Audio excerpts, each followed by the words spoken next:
The day the sky changed color was the day Earth learned it was not alone. The strange ships appeared first as small dots on radar screens across the world. Military bases went on high alert as the dots grew larger and more numerous. Within hours, the alien vessels surrounded Earth in a perfect sphere pattern blocking all paths to space. Captain Maya Winters stood on the observation deck of Lunar Base Alpha, her eyes fixed on the blue planet below and the crystal ships that now formed a cage. Around it, she had been preparing for a routine supply mission to Mars when the alarm sounded. Now all flights were grounded and the 12 ships of Earth's defense fleet sat useless in their hangars. Maya was not like other captains. She had risen through the ranks quickly because she thought differently. Her ship, the Starbreaker, was not like other ships either. It was built for exploration, not war, with an experimental drive system designed by the brilliant but controversial Dr. Abby Sinclair. The military had funded it because they saw potential for fast travel between colonies. Now Maya wondered if they would ever get to use it for its intended purpose. The large screen on the wall of the observation deck showed news from Earth cities were losing power. Communications were failing. The alien ships did not attack, they simply waited. Their presence alone seemed to interfere with Earth's technology. People were scared. Riots broke out in major cities as food and water became harder. To find Admiral Olivia Reeves called an emergency meeting in the secure conference room below the lunar surface. She was a tall woman, with eyes that had seen too many battles but never one like this. "We have no choice," she said to the room of officers. "We must attempt contact." The attempts failed. The aliens did not respond to radio signals, light signals, or any known form of communication. They remained in formation, silent and watching. 2 weeks passed. Earth grew darker as more systems failed. The moonbase remained operational, but supplies were limited. Maya spent her time in the hangar with the Starbreaker running simulations and thinking. She knew there had to be a way through the blockade. Dr. Abby Sinclair found her there late one night. The scientist looked tired, her eyes red from lack of sleep. "I have an idea," she said, "but no one will listen to me." Maya had always respected Abby even when others called her theories impossible. She gestured to the empty seat beside her. "I'm listening," Abby explained her theory. The alien ships created a network, a web of sensors that detected any movement in normal space. But the Starbreaker's drive was different. It didn't just move through space. It folded it briefly, creating a sort of tunnel. "What if we modified the drive?" Abby said, her voice growing excited. "We could create a blind spot. A small one just big enough for one ship to slip through." The plan was crazy, it was suicide. But as the days passed and conditions on Earth worsened, it became their only hope. Admiral Reeves reluctantly approved the mission. The remaining functional ships of the Earth fleet would launch as a diversion, drawing the aliens' attention, while the Starbreaker attempted its desperate maneuver. They worked day and night modifying the drive. The calculations were complex and the margin for error non-existent. If they were off by even a small amount, the ship would be torn apart in the fold. Maya selected her crew carefully. She needed the best, the bravest people, who understood what was at stake. Pilot Karen Chen, Navigation Officer Samantha Kelly, Engineer Diane Foster, and Dr. Abby Sinclair herself. They would be Earth's last hope. The night before the mission, Maya couldn't sleep. She went to the observation deck and watched Earth. The once bright blue planet now had dark patches where cities had gone dark. She thought about her family down there, her mother in the countryside of Georgia, her sister and her nieces in Colorado. Were they safe? Were they afraid? She had joined the space program to protect them, to explore and expand humanity's reach. Now she might never see them again. The mission plan was set. They would launch at what Earth would call dawn, using the sun's radiation to help mask their initial movements. The fleet would create a diversion attacking from the opposite side of Earth. Meanwhile, the Starbreaker would power up its modified drive and attempt to fold space just enough to slip between the alien ships. If they made it through, they would head for Proxima Centauri, where Earth's most distant colony might still be free. They would seek help allies, anything that might save their home. The last night on the base was quiet. Everyone knew what was at stake. Maya gathered her crew for a final briefing. This is a one-way trip, she told them honestly. We don't know if the drive will work. We don't know what's on the other side of the blockade. If anyone wants to stay behind, I understand. No one moved. No one spoke. Their faces were set with determination. They had all volunteered, knowing the risks, as artificial night fell on the lunar base. Maya made her final preparations. She recorded messages for her family just in case. She checked and double-checked the ship systems. She studied the alien formation. One last time, looking for any pattern, any weakness. In the early hours before launch, Dr. Sinclair made a final adjustment to the drive. This will give you about 20 seconds, she explained. The fold will open and then collapse quickly. You will need perfect timing. Maya nodded. She had trained for precision her entire career. Now it would be put to the ultimate test. Dawn approached. The Earth fleet, prepared to launch, Maya and her crew boarded the Starbreaker. The ship systems hummed, to life displays glowing in the dim cockpit. They ran through final checks, each crew member reporting readiness. Admiral Reeves' voice came through the comm system. Godspeed, Starbreaker. We will give you the window you need. Make it count. Maya took her place in the captain's chair. Her heart was racing, but her hands were steady. She looked at her crew, each at their stations, ready to make history or die. Trying.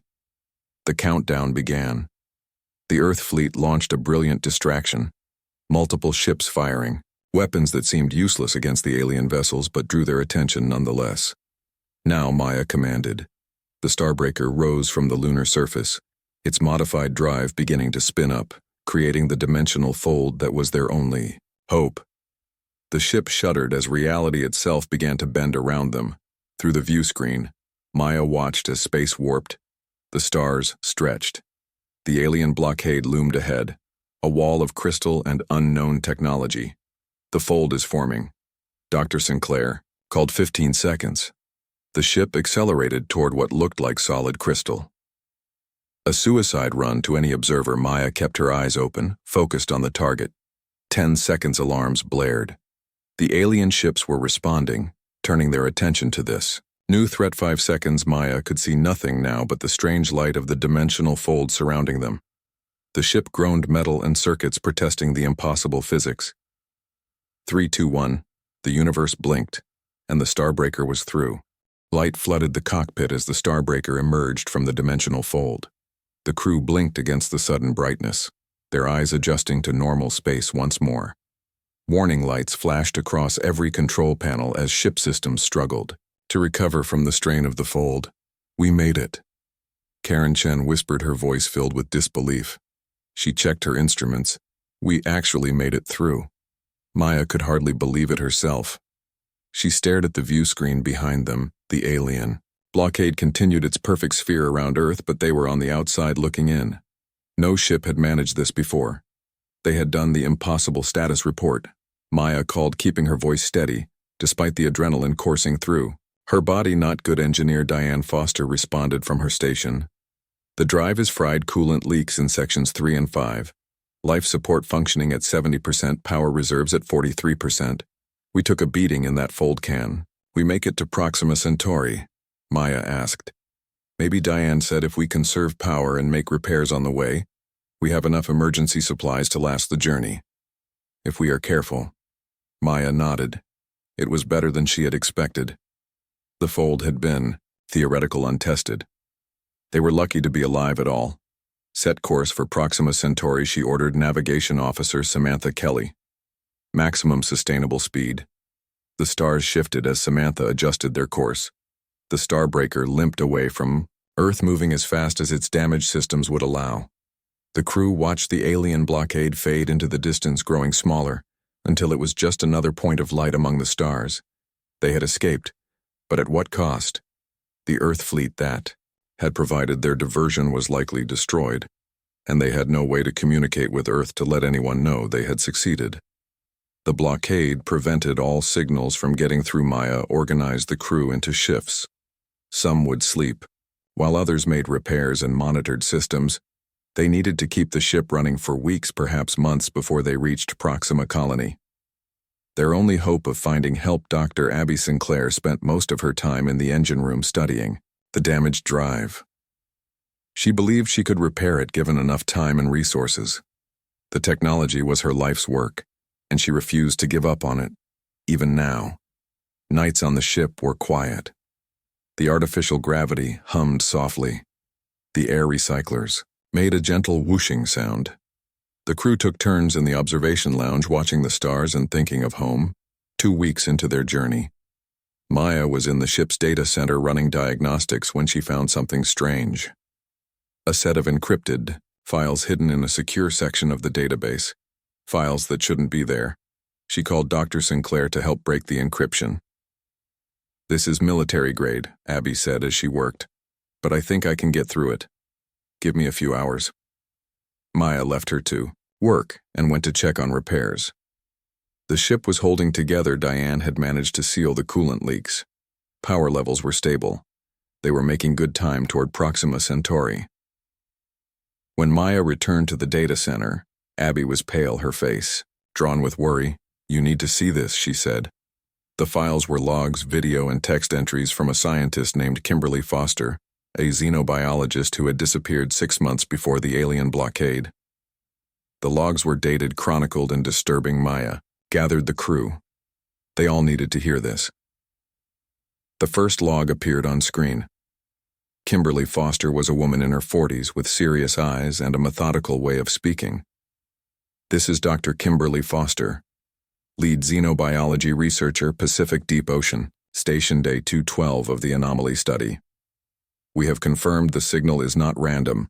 It repeats in precise patterns too exact to be natural. The source remains 8 kilometers beneath the ocean floor in a chamber that appears artificial. My requests for deeper drilling have been denied, but the signal continues broadcasting into deep space. I believe something down there is calling for help. Or worse, sending a beacon."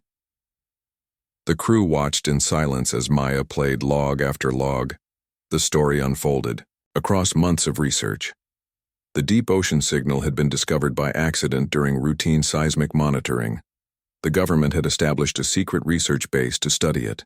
Kimberly Foster had led the team. In her final log, dated just days before her disappearance, she looked frightened. "The signal has changed. Its frequency has increased by 17%. The pattern is more complex now. I believe whatever is down there is waking up.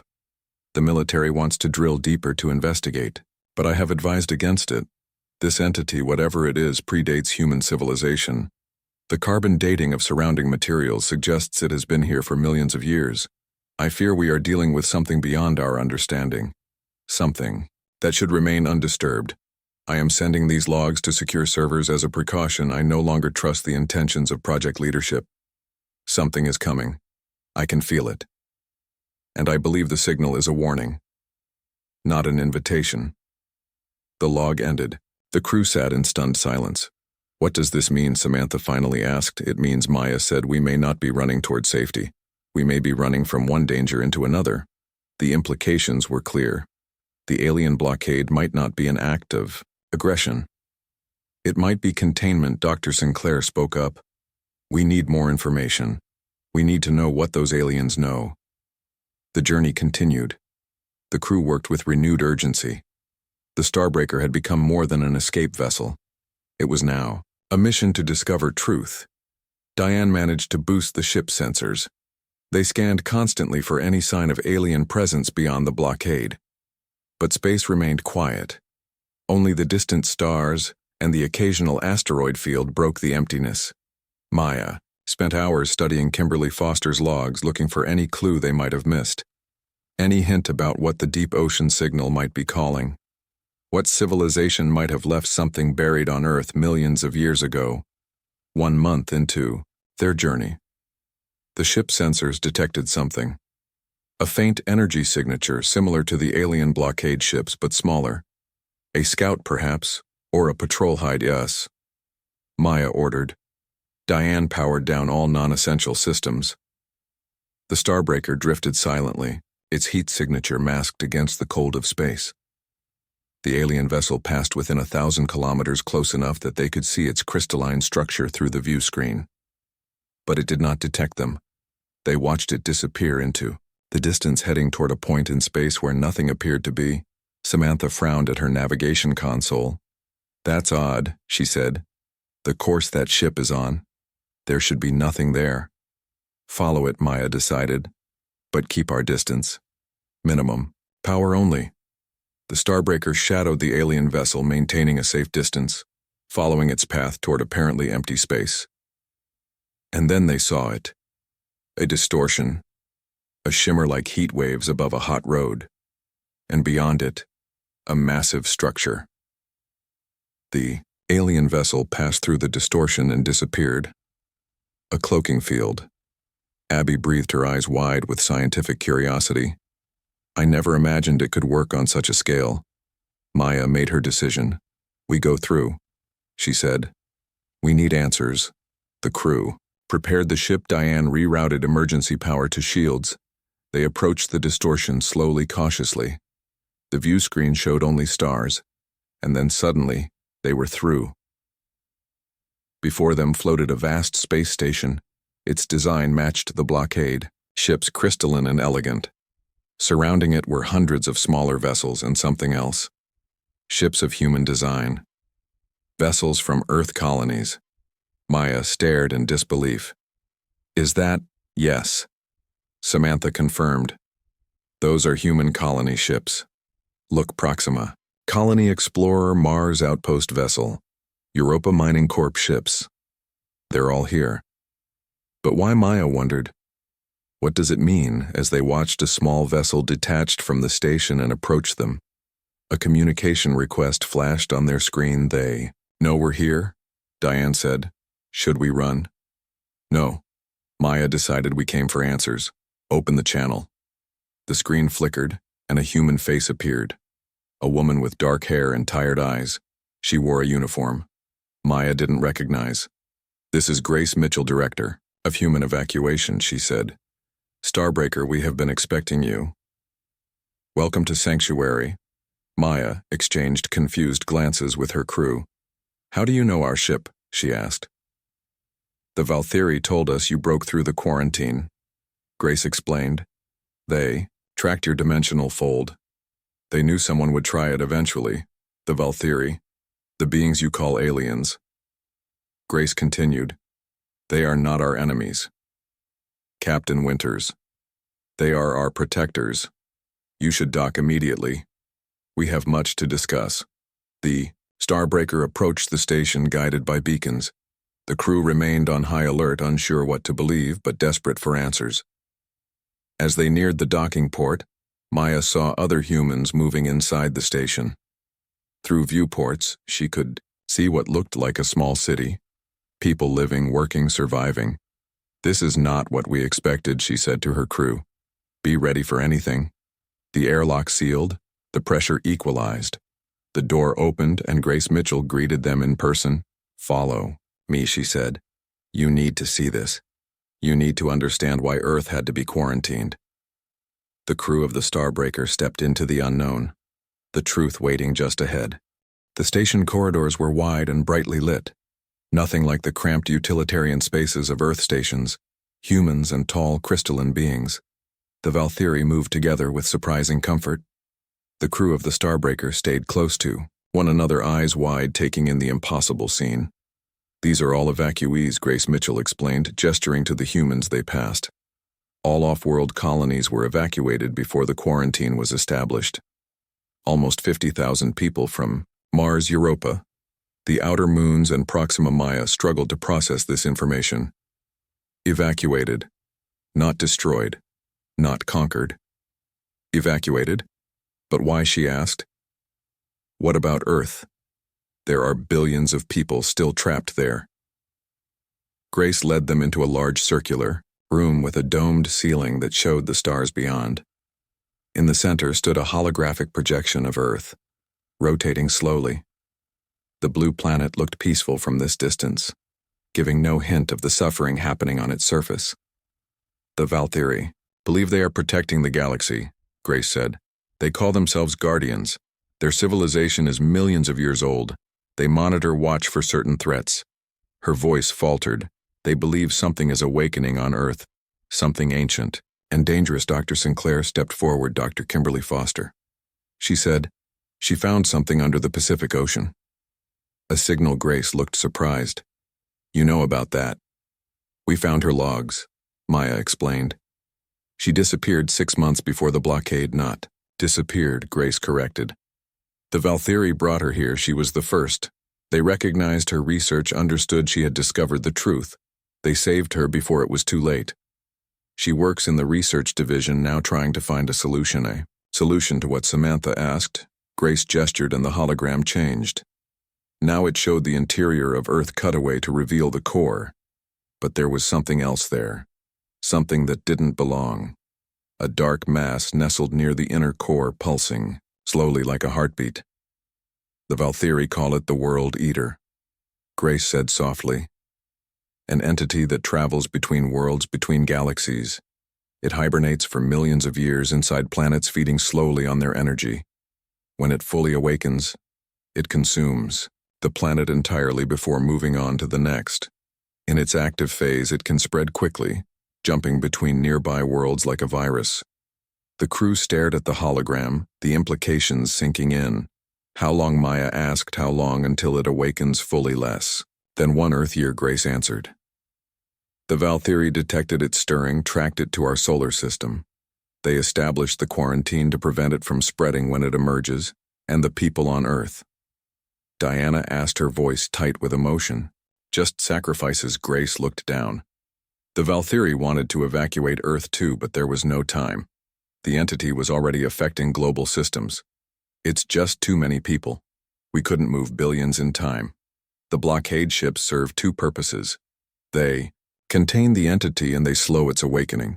Their energy field dampens its growth, buys time for what Maya demanded. Grace had no answer. The Starbreaker crew were given quarters on the station. They were treated well, provided with food and comfortable rooms, but they felt the weight of the truth they now carried. Earth was doomed unless something changed. And the Valthyri, while not conquerors, had still made the decision to sacrifice billions. Maya couldn't sleep. The face of her mother, her sister, her nieces haunted her. They were still down there wondering why the sky had changed, why the world was failing. They deserved better than to be sacrificial lambs. The 3rd day, Grace took them to meet Kimberly Foster. The xenobiologist looked older than in her logs, her face lined with stress and guilt. I tried to warn them, she said when Maya mentioned her logs. I tried to make them understand that we shouldn't disturb it, but they wouldn't listen. They drilled deeper, took samples. The activity accelerated its awakening cycle. We did this to ourselves. Dr. Sinclair had been quiet, thinking. Now she spoke up. Your logs mentioned the signal. What was it sending? A beacon, Kimberly explained. The entity communicates with others of its kind. They sleep on different worlds, awakening in sequence to avoid competing for resources. The signal changed when we discovered it. It wasn't supposed to wake yet. Our technology, our energy usage, our quantum experiments, they disrupted its sleep. Cycle. Maya thought of the Starbreaker's dimensional drive, the cutting edge of human science. Had they contributed to this without knowing? Can it be destroyed? She asked. Not by any technology we possess. Kimberly said. The Valthyri have tried before on other worlds. They succeeded only once, and the cost was the complete destruction of the planet and 2 nearby systems. So we just give up. Maya felt anger rising in her chest.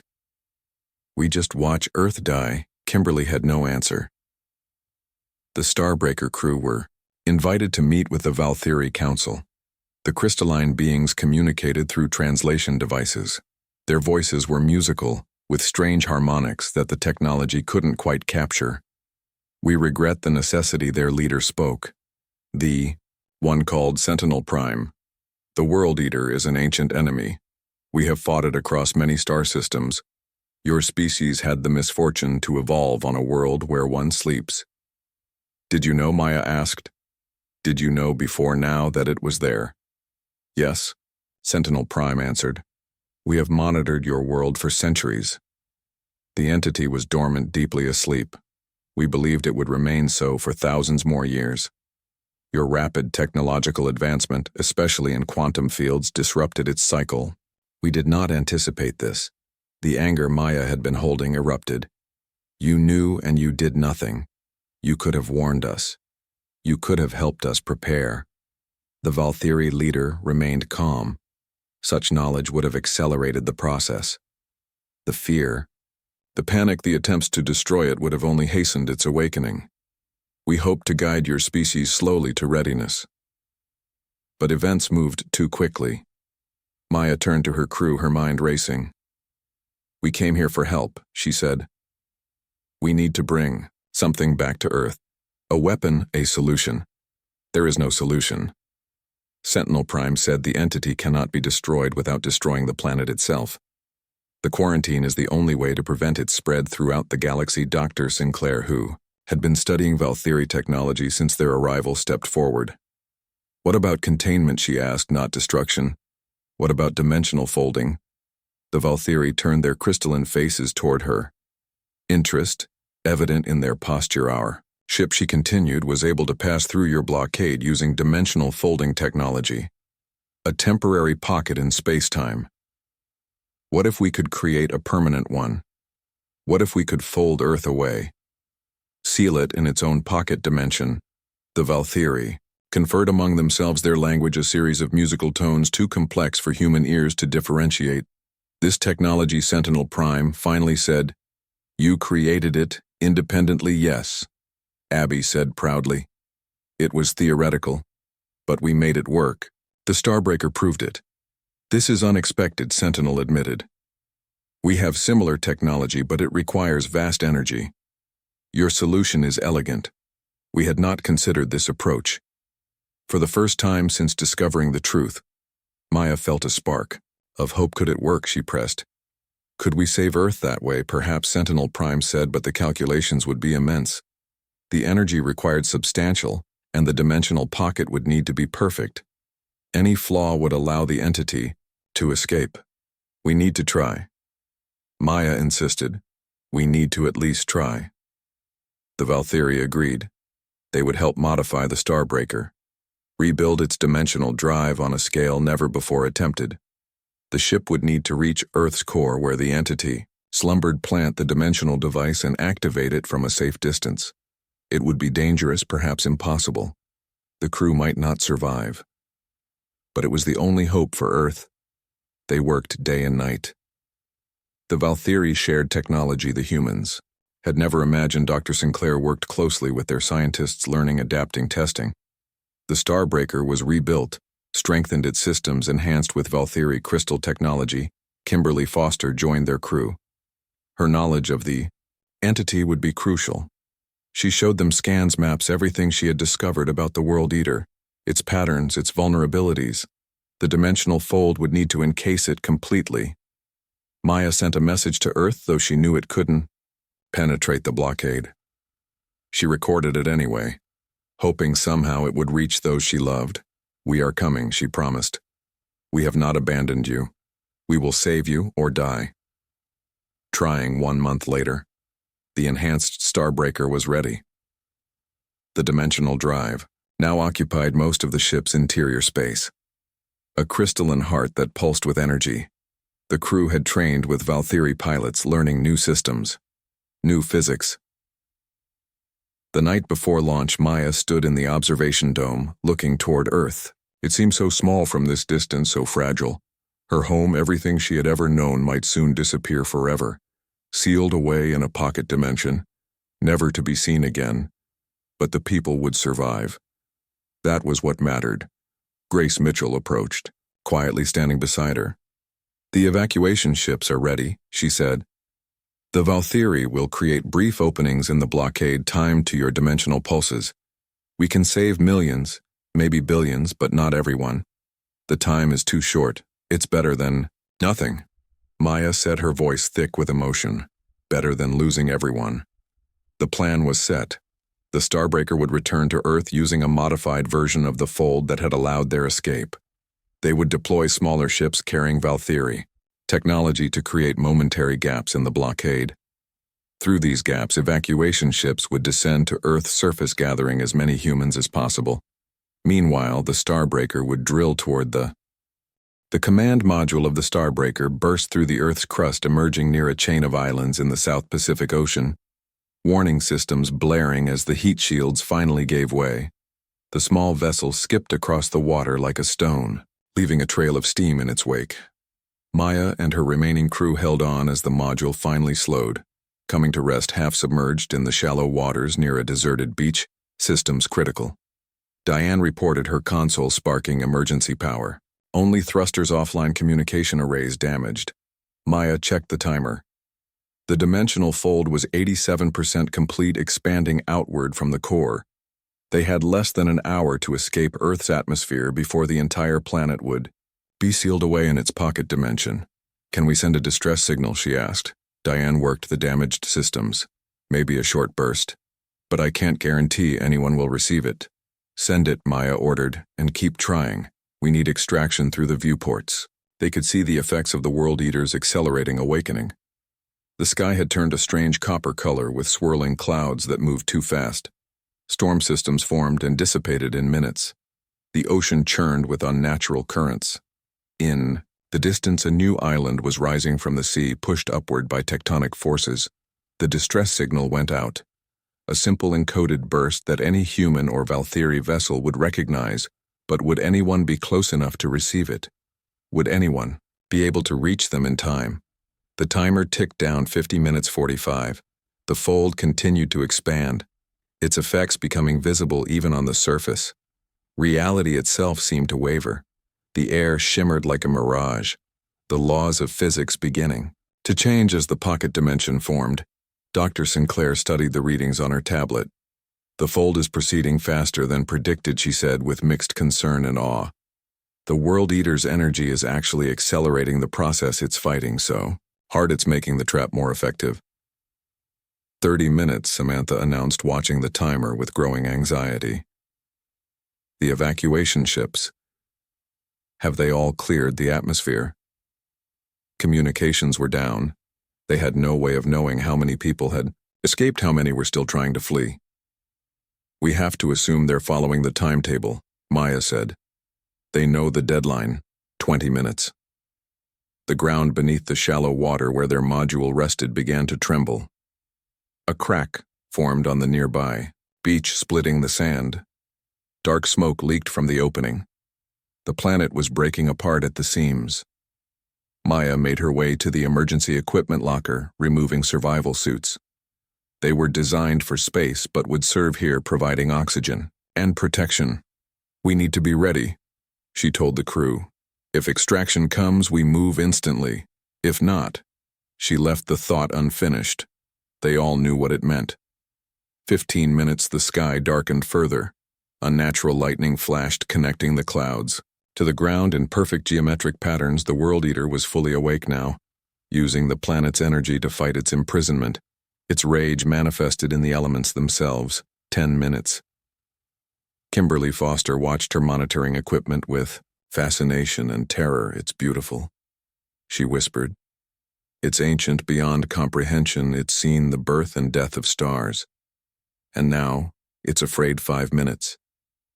The ocean began to recede from around their module, water pulling back, exposing the seafloor. The beginnings of a tsunami forming offshore. A wall of water growing larger by the second. "We're out of time," Maya said, pulling on her survival suit. "The module won't survive that wave. We need to move to higher ground."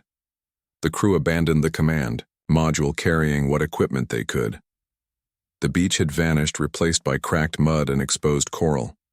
They struggled toward a rocky hill nearby, the ground shaking beneath their feet, the air growing thin, the fold affecting the atmosphere itself. 3 minutes. The tsunami approached a wall of water 30 meters high, the dimensional fold now visible as a shimmer that encompassed the horizon, the pocket dimension nearly complete. 2 minutes, they reached the hilltop, looking back at their module, the last piece of the Starbreaker. The ship that had carried them through impossible odds. The waves struck it, tossing it like a toy. The small vessel disappeared beneath the surging water. 1 minute. Maya looked up at the strange sky. The copper clouds now shot through with lines of blue energy. The boundaries between dimensions growing thin. She could see things in that sky, things that shouldn't exist, glimpses of other realities, other worlds.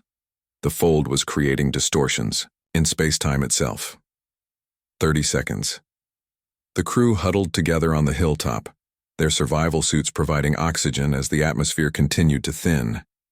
The ground beneath them no longer felt solid. It seemed to phase in and out of existence. The fold, reaching the surface. 20 seconds. The hill itself began to break apart, chunks of rock floating upward defying gravity, the laws of physics failing as the dimension shifted. 10 seconds. Maya reached out, taking Dr. Sinclair's hand. The scientist took Kimberly's, who took Diane's, who took Samantha's. They formed a circle on the crumbling hilltop. The last humans on a dying Earth. 5 seconds. The world around them became transparent.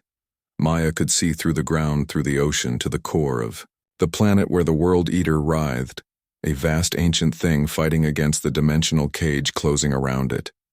3-2. One light surrounded them, blinding and absolute.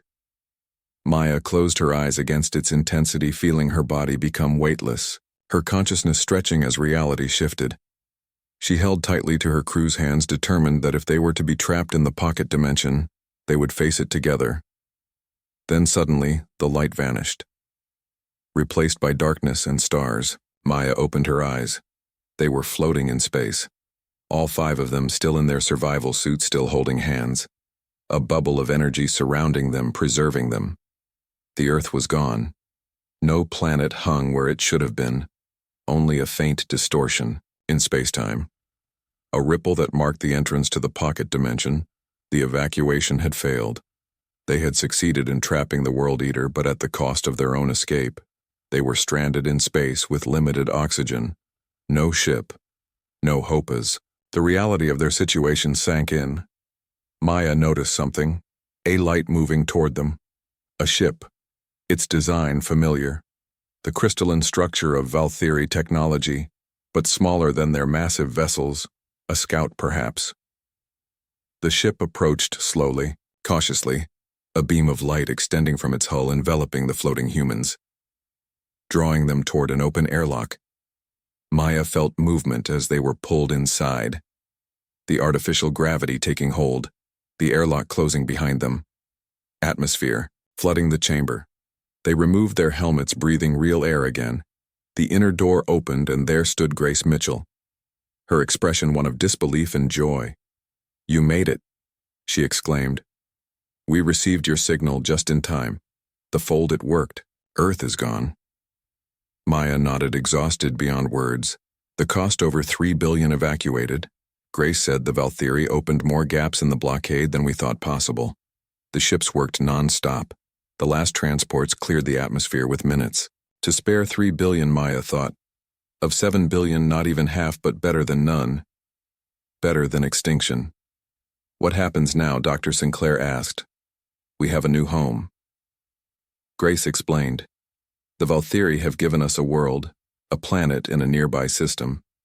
Habitable, similar to Earth. It will take generations to build what we lost, but we will survive. We will continue." Months passed. The survivors of Earth established their colony on the New World. New Terra, they called it. A planet with blue skies and vast oceans. Forests and mountains not unlike those they had left behind. The Valthyri helped with technology, infrastructure, and defense. Their alliance formalized by shared experience, shared sacrifice. Maya stood on a hillside overlooking the first major settlement. 500,000 people had made their homes here. The first of many cities that would eventually house the 3 billion refugees. The sun was setting, painting the sky with colors that reminded her of Earth, the old Earth before the World Eater. Before the blockade, Dr. Sinclair joined her, carrying a device they had built together. A specialized sensor tuned to the unique frequency of the dimensional pocket. They monitored it daily, watching for any sign that the fold had weakened, that the World Eater might escape. But the readings remained stable. The trap had held. "I keep thinking," Abby said, "about what we left behind, the history, the places, the people." Maya nodded. "We all do. Not just that." Abby continued. "The drive. The technology.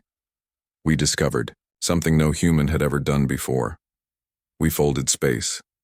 We created a pocket dimension, and it cost us everything. Maya said, "Not everything."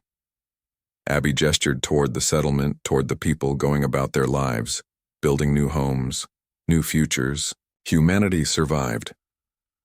We survived. Maya looked up at the darkening sky where the first stars were becoming visible somewhere out there. The Earth still existed. Sealed away in its pocket of space-time, the World Eater trapped with it. For how long?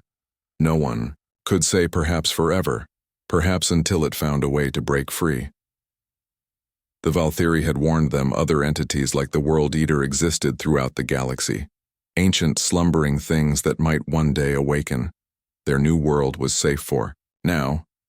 But the universe was vast, and dangers lurked in the dark spaces between stars. Humanity would need to be ready. They would need to be stronger, wiser than before. They would need ships like the Starbreaker weapons, like the Dimensional Fold. They would need to stand alongside the Valkyrie as guardians, not just refugees. Maya made a silent promise to those left behind. To her family, to her friends, to Admiral Reeves and the enhanced Starbreaker approached the Valkyrie blockade from deep space, running silent, its systems barely registering on sensors. The dimensional drive hummed at the heart of the ship, ready for the most complex fold ever attempted. The crew moved, with practiced precision, each understanding their role in the desperate mission ahead. Maya sat in the captain's chair, watching the blockade grow larger on the view screen. The crystalline ships maintained their perfect formation around Earth. Galao thought of Admiral Reeves and the Earth fleet that had sacrificed themselves to give the Starbreaker its chance. Had any of them survived?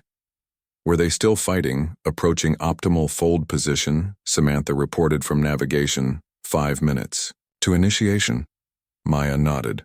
All ships prepare for Phase 1, she ordered. Behind the Starbreaker, a fleet of 50 vessels waited, a mix of human and Valkyrie design. Each carried evacuation teams' equipment and supplies. They would follow the Starbreaker through the dimensional fold, entering the blockade at precise coordinates. On the engineering deck, Dr. Sinclair monitored the drive systems. Beside her stood a Valkyrie scientist named Harmony, their crystalline form glowing with internal light. The two had worked together for weeks, merging human innovation with Valkyrie knowledge. The result was something entirely new. A drive system capable of creating stable dimensional pockets large enough to contain a planet. Drive stability at 97%. Abby reported energy containment holding. In the medical bay, Kimberly Foster prepared monitoring equipment designed to track the World Eater's activity. The entity was growing more active. Seismic activity on Earth had increased tenfold in recent weeks. Massive storms swept across the planet's surface. Magnetic field fluctuations disrupted what little technology still functioned. They were running out of time. Final checks complete. Maya called, "Are we ready?" The crew confirmed their stations. The evacuation fleet signaled readiness. The Valkyrie blockade ships that were part of the plan moved into position. They would create brief gaps coordinated with the Starbreaker's fold points. "Begin the fold," Maya ordered. The dimensional drive activated. Space warped around the Starbreaker. The stars stretched and twisted. Reality itself seemed to bend. The ship shuddered as it passed through the fold, emerging inside the blockade. The evacuation fleet followed precisely on schedule. 50 ships appearing at different points around Earth, each creating a small disruption in the Valkyrie containment field phase. One complete, Diane reported from engineering. Dimensional stability holding. Drive recharging for Phase 2 on Earth. People looked up in wonder as the sky rippled and ships appeared descending through the atmosphere. Evacuation vessels landed in predetermined locations. Major cities, open spaces anywhere that could accommodate their size. Teams deployed immediately, setting up processing. Stations organizing the chaotic crowds. The Valkyrie blockade ships adjusted their positions, compensating for the deliberate gaps. The World Eater stirred, sensing the disruption. Deep beneath the Pacific Ocean, the ancient chamber where it had first been detected began to crack and shift. Water rushed into newly formed fissures. Steam erupted as it met the heat of the awakening entity.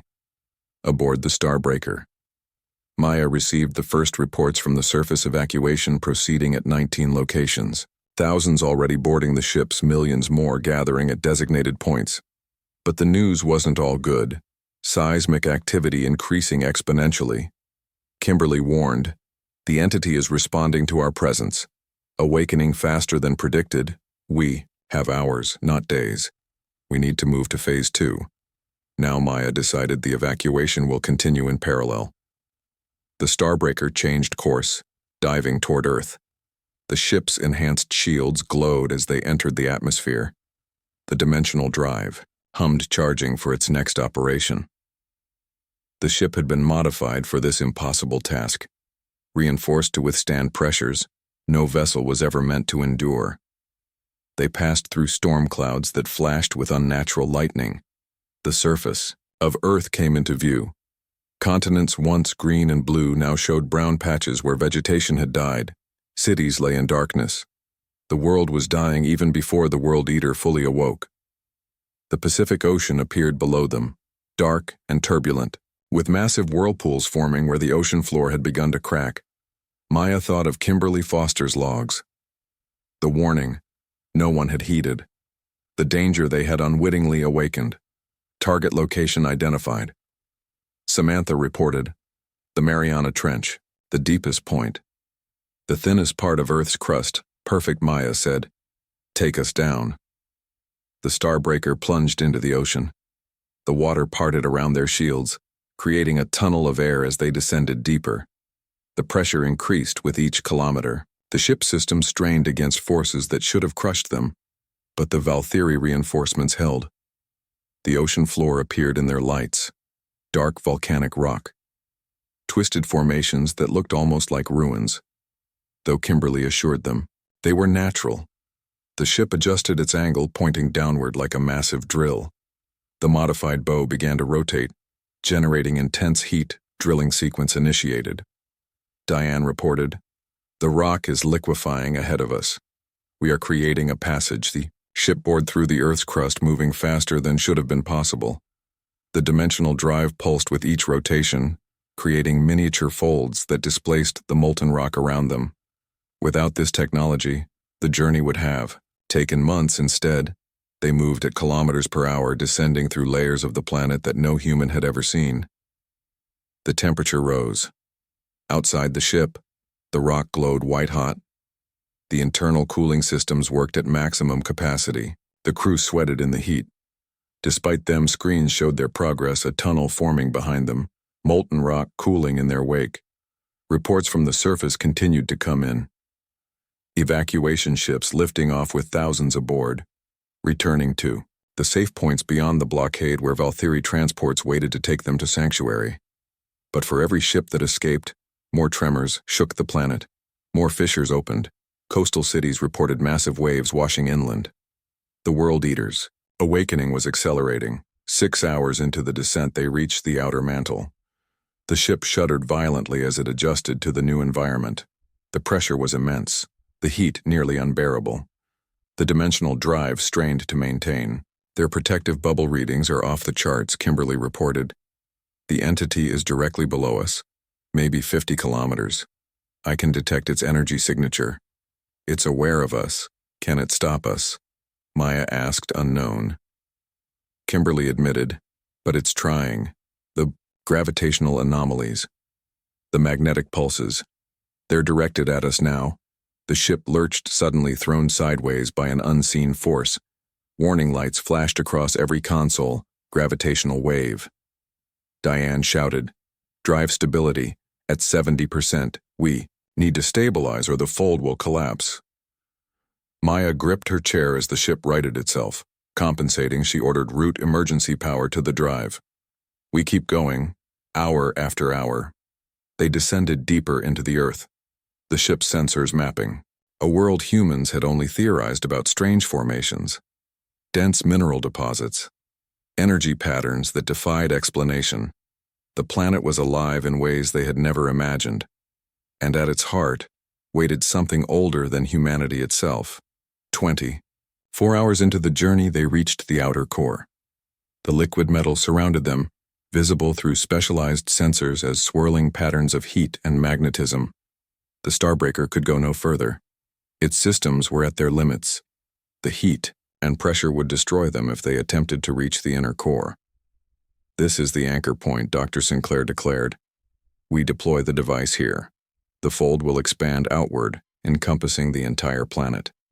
The crew prepared the dimensional device, a crystal sphere 3 meters in diameter containing technology that merged human quantum theory with Valthyri dimensional science.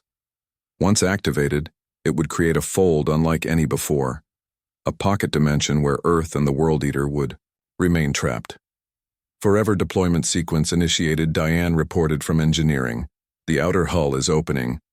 A compartment on the ship's underside opened. The crystal sphere, glowing with internal light, emerged, held in place by force fields. "The entity knows," Kimberly warned. "Its energy signature is spiking. It knows what we're doing." The ship shook violently. Alarms blared, equipment sparked and failed. Backup systems engaged automatically. The World Eater was fighting back, using the planet's own forces. "Against them, deploy now," Maya ordered. The crystal sphere detached from the ship, dropping into the molten outer core.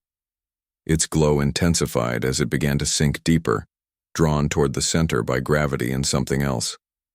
Something that wanted to destroy. "It activate the sequence," Maya commanded. Dr. Sinclair entered the final code. The dimensional drive on the ship linked with the deployed device, creating a resonance field. Energy flowed between them.